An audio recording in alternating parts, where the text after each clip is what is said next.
Hello everyone, hi I am Nitin Singh. And I am वरु राणा। कैसे हो आप लोग? आई होप काफ़ी अच्छे हो गए और कहीं ना कहीं भी एसबीआई क्लरिकल प्री की एग्ज़ाम ख़त्म हुई है। और बहुत लोग के माइंड में ये होता है कि एसबीआई क्लरिकल का कट ऑफ क्या जाएगा, क्योंकि इस बार काफ़ी डिफरेंट चीज़ें देखने मुझे मिली। जिस स्टेट की वैकेंसी काफ़ी ज़्यादा हुआ करती थी वो कम हो गई, जहाँ कम हुआ करती थी वो बढ़ गई। राजस्थान देख लो, यूपी देख लो और महाराष्ट्र को देख लो। अगर किसी ने एसबीआई क्लरिकल प्री का कट ऑफ का वीडियो नहीं देखा है वो जाके देख लो, मैंने बना चुका हूँ चैनल पे ऑलरेडी, तो आपको काफ़ी हेल्प होगी। प्लस अभी कैसा है, लोगों का प्री हुआ है, आकाश सर की बात भी हमें पता है 25 फेब का बोल रहे हैं मेंस का, तो आप कहीं ना कहीं हमें मेंस पढ़ना चाहिए या नहीं पढ़ना चाहिए। एक्चुअली मैं तो बैंक ऑफ इंडिया में हूँ, बट मेरी वाइफ वो एसबीआई क्लरिकल में है। और ये एसबीआई क्लर्क इसने आरआरबी पीओ आरआरबी क्लर्क को छोड़ के चुना है। तो आप सोच सकते हो कि एसबीआई क्लर्क की क्या वैल्यू है। अब इसने कैसे क्वालिफाई किया, क्या सेक्शन इसके वीक थे, कैसे मैनेज करी, वो सब चीज़ें आपको बताएगी। तो भाई तुम बताओ क्या दिक्कत थी, बताओ। सबसे पहले तो एक सबके मन में एक डिलेमा रहता है कि हमें मेंस के लिए पढ़ना चाहिए कि नहीं पढ़ना चाहिए। अभी सबसे पहले तो मैं एक चीज़ बोलूँगी कि मेंस के लिए पढ़ना या नहीं पढ़ना उसको अभी सोचो ही नहीं कि प्री निकलेगा या नहीं निकलेगा। आप मेंस का पढ़ना स्टार्ट कर दो। आपका प्री निकलता है तो वेल एंड गुड, नहीं निकलता है तो वो आपको कहीं हार्म नहीं करेगा, आपको आगे के एग्जाम्स के लिए रेडी करेगा। अभी हो सकता है बहुत सारे लोगों ने यूआईसी असिस्टेंट, यूआईसी एओ इन सब का फॉर्म भी फिल किया हो, तो उसमें भी वो हेल्प करेगा। अब बात करें कि कैसे प्रिपेयर करना है, क्या क्या सब्जेक्ट्स पे, किन किन टॉपिक्स पे ज़्यादा ध्यान देना चाहिए, कौन सी चीज़ें हेल्पफुल रहेंगी। तो सबसे पहले तो एक प्लस पॉइंट है एसबीआई का कि उसमें आपको सेक्शनल कट ऑफ्स का एक तलवार नहीं लटकी रहती है। आप बहुत सारे लोगों को देखने में मिलता है कि इंग्लिश थोड़ा वीक होता है या कुछ लोगों का जीए इतना अच्छा प्रिपेयर नहीं हो पाता, तो आपके पास हमेशा एक चांस रहता है कि आप जिस एक सब्जेक्ट में आपकी तैयारी थोड़ी कम है उसको आप किसी दूसरे अच्छे सेक्शन से जिसमें आपकी काफ़ी अच्छी प्रैक्टिस है उससे कंपनसेट कर सकते हो। तो एक तो ये सबसे अच्छी बात है। इसके बाद बात करें कि कैसे पढ़ना चाहिए। सबसे पहले बात करें रीजनिंग की। रीजनिंग का जो लेवल रहता है उसमें आपको ऐसा नहीं है कि बिल्कुल इजी लेवल देखने को मिलता है, बट हाँ पीओ से थोड़ा कम लेवल देखने को मिलता है क्लरिकल के ये एग्जाम। प्री बोल रही है या तू मेंस की बात कर रही हूँ मैं। मेंस उतना हाई लेवल नहीं आता जितना पीओ का आता है कि आप पजल्स बना ही नहीं पा रहे। अगर पेपर में 8 पजल्स आ रही हैं तो उसमें से कम 4 पजल्स आराम से बना लोगे, 4 से 5 पजल। हाँ, एक दो पजल के सेट आते हैं ट्रिकी, आपको वो एलिमिनेट करना सीखना पड़ेगा। उसके लिए सबसे ज़रूरी है आप जितना प्रैक्टिस करोगे, जितना आप मॉक टेस्ट दोगे, वो आपकी उस अंडरस्टैंडिंग को बढ़ाएगा कि कैसे करना है, क्या क्या चीज़ें, कौन से क्वेश्चंस आपको छोड़ने हैं।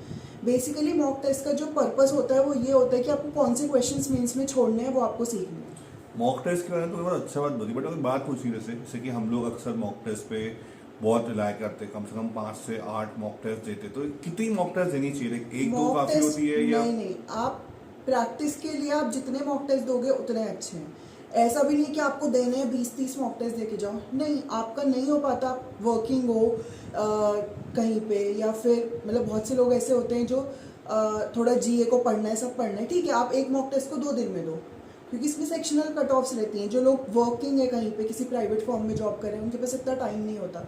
एक मॉक टेस्ट को 2 दिन में दो, कोई दिक्कत नहीं है। जिनके पास टाइम है, जो फुल टाइम से यही कर रहे हैं, प्रिपरेशन ही कर रहे हैं, वो अपना हफ्ते में कम से कम, अभी क्योंकि मेंस का प्री का रिजल्ट नहीं आया है, हफ्ते में 2 मेंस के मॉक दो, आई थिंक अभी वो सफिशिएंट होंगे।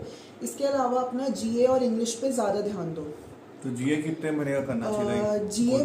जीए मुझे लगता है कि अगर फरवरी में एग्ज़ाम है तो अक्टूबर, नवंबर, दिसंबर, जनवरी और फरवरी का फर्स्ट वीक तक, अगर जैसा 25 फरवरी को एग्ज़ाम बता रहे हैं उस हिसाब से देखा जाए तो उतना अगर आप पढ़ के जा रहे हो तो सफिशिएंट होगा। तो जीए में तू को बता, तो टॉपिक कौन से जीए में सबसे फोकस वाला जीए टॉपिक होना चाहिए? जीए में सबसे ज़्यादा फोकस वाले टॉपिक होने चाहिए कि अभी रिसेंट टाइम्स में क्या क्या अपॉइंटमेंट्स हुए हैं, क्या क्या आपके कौन सी गवर्नमेंट स्कीम्स आई हैं। बैंकिंग सबसे ज़रूरी है। बैंकिंग में कौन से आरबीआई की क्या नई गाइडलाइन आई है, किस बैंक ने क्या नई स्कीम चालू करी है, कौन से ऐप्स हुए हैं उनके शुरू, क्या क्या, वो सब बहुत ज़्यादा इम्पोर्टेंट है। इसके अलावा बात करें थोड़ा मतलब स्टैटिक से आता ही आता है भैया। स्टैटिक और स्पोर्ट्स का काफ़ी कभी कभी बहुत डीप में क्वेश्चन देखने को मिलते हैं। मतलब मुझे याद है जब मेरा मेंस था तो उसमें क्वेश्चन था कि उस समय क्योंकि ओलंपिक्स हुए थे,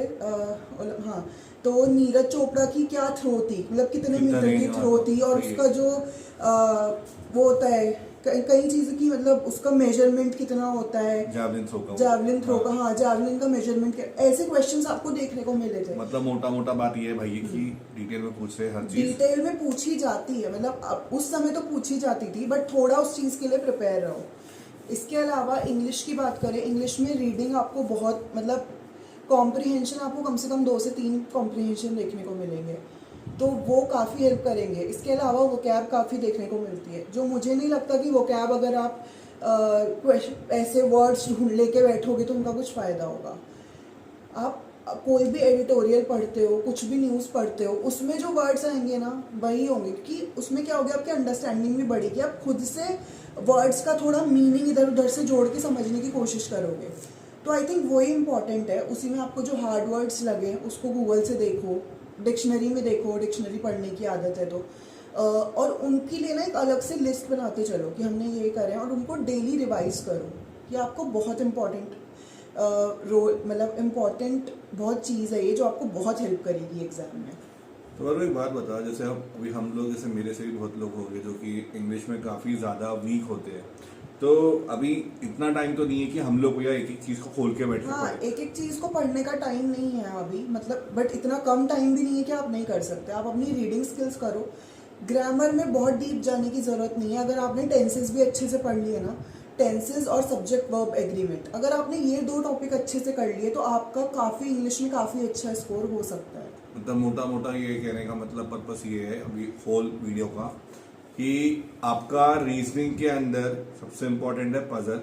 उसमें भी आपको एलिमिनेट, मतलब हम बोलते हैं ना कि पहले के 10 मिनट 2 पेपर देखने को, उसमें चॉइस करने के लिए कि किसको एलिमिनेट करना है, वो चीज़ हमें तब मिलेगी जहाँ हम 2 से 4 मॉक टेस्ट लगा लेंगे। सेम थिंग डीआई के साथ भी है, डीआई भी आपको डुएबल मिलेंगी, मतलब ऐसे नहीं जैसे आईयूपीएस पीओ या एसबीआई पीओ में पूरा डीआई भरा रहता है, ऐसा नहीं होगा। सबसे पहले तो इसमें आप सोचिए, रीजनिंग और मैथ्स का जो सेक्शन होगा, मतलब जैसे पीओ में वो डेटा इंटरप्रिटेशन का ही सेक्शन होता है, नहीं, इसमें क्वांट का सेक्शन होता है।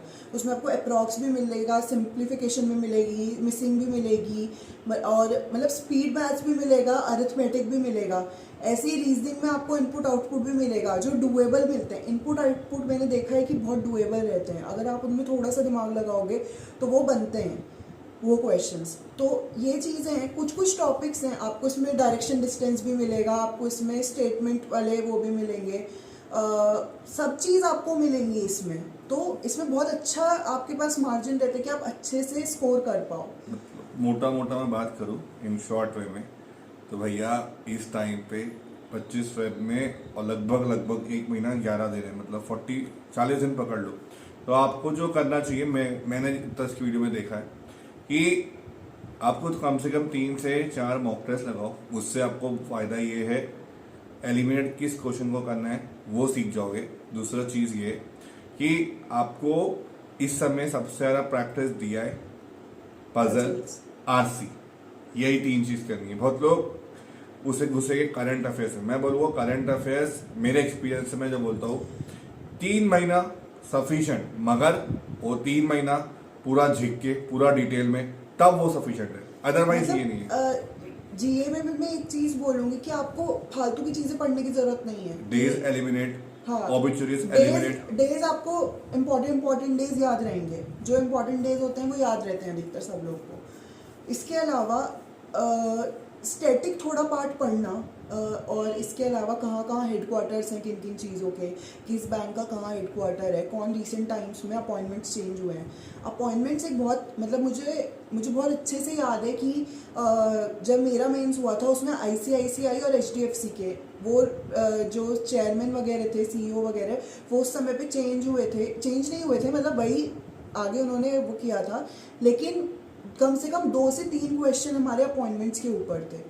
तो ये इजी मार्क्स होते हैं जो आपको आराम से अच्छा वो कर सकते हैं। मतलब कहीं ना कहीं आप देखोगे बहुत बार एक दो नंबर का ही हमारे पास वो रहता है मार्जिन। तो अगर आप ये इजी मार्क्स पे फोकस करोगे ना तो कहीं आपकी वो चीज़ें कम हो जाएंगी। आप और 200 नंबर का पेपर होता है, अगर आप अपना टारगेट 100, 105, 110 तक का भी लेके चलते हो ना तो काफ़ी अच्छे मार्क्स हो जाएंगे। आप अभी रिसेंट टाइम्स की कट ऑफ्स देखोगे तो सब 85 से लेके 100 के बीच में ही कट ऑफ्स आती हैं। तो अगर आप उतने मार्क्स स्कोर कर रहे हो तो वो काफ़ी अच्छा हो जाएगा। प्लस एक चीज़ है, मेंस के अंदर हम बोलते हैं प्री में अक्सर परसेंटाइल 95, 97 होना चाहिए। मेंस में यदि आप 80 या उससे ऊपर परसेंटाइल भी लेके आ रहे हो, आप समझ लेना कहीं ना कहीं भैया मिठाई खिलाने के मामले में आ चुके हो। बाकी तो भैया किस्मत है हमारी। लास्ट में एक चीज़ बोलूँगा कि देखो भाई, मैं बैंक ऑफ इंडिया, ये स्टेट बैंक ऑफ इंडिया, हम भी अपने अपने टाइम में जो आपको बता रहे वो चीज़ें करी है। तो मैं यही बोलूँगा कि जितना एफर्ट इस समय डाल सकते हो उतना डाल दो, बिकॉज यही एफर्ट आपको आगे बहुत सारी जॉब जो दिला सकता है। बाकी यदि लगा हो कि भैया दोनों ने काफ़ी अच्छे तरीके से समझाया है, बताया है, ग्राउंड रियलिटी चेक दिया है, तो भैया चैनल को सब्सक्राइब करना। भाभी का चैनल है वरुण, सब्सक्राइब करना। और भाई को तुम प्यार दे ही रहे हो, वैसे ही 25,000 होने आ रहे हैं तो सब्सक्राइब करना। बाकी मिलते हैं अगले वीडियो में, तब तक के लिए जय श्री राम, राम राम। Good night.